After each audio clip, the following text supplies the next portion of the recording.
Good morning guys. Ngayong umagang to ay andito na naman ako sa aking pinapagawang bahay. Halos araw-araw akong pumupunta dito para bago po ako pumasok sa aking trabaho ay pumupunta muna ako sa aking pinapagawang bahay para i-check kung ano yung progress, para tanungin kung ano yung gagawin ng foreman. At yan po yung ginagamit kong motor, si Scoopy Honda.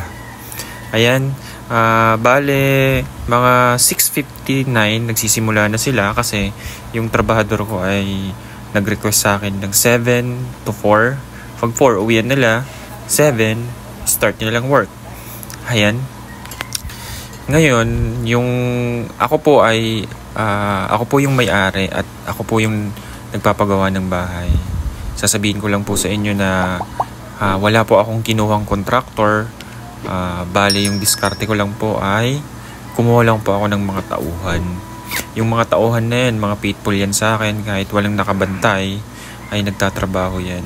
Kasi po ako ay araw-araw po akong may trabaho. And pag afternoon naman ay pumupunta pa rin ako 2 to 3, andyan po ako. Tinatanong ko kung may materialis pa ba. Sabihin nyo na lang sa akin kung may mga kailangan. Ganun po sila. Para transparent po sila sa akin. And ngayon, ang ginagawa nila ay pinopormahan nila yung beam para sa slab ng aking loop type. And yan po. At sa ngayon, ang suggestion ko sa inyo, kung kayo'y may kaya naman, pwede po kayong kumuha ng contractor. Pero kung wala, okay lang naman na kayo na lang yung mag-supervise ng mga pinapagawa nyong bahay. Ako, ganun po yung ginagawa ko. Pag wala ng materyales, pumupunta na po agad ako sa nearest hardware namin. And ayan, siguro next video ko sasabihin ko yung aking mga materyales, yung presyo, yung updated na presyo ng mga materyales na kinukuha ko.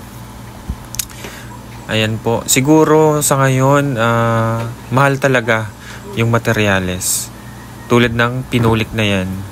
Kinuha ko lang siya ng 400 per piece. 1/2. So yun lang guys, ang aking update sa aking pinapagawang bahay. Guys, pa-subscribe naman ako, pa-share naman ako ng aking video at thumbs up, and pa-comment na lang ako guys. And andyan po, naka-plug naman po yung aking mga Facebook page, TikTok page, and YouTube page. Thank you!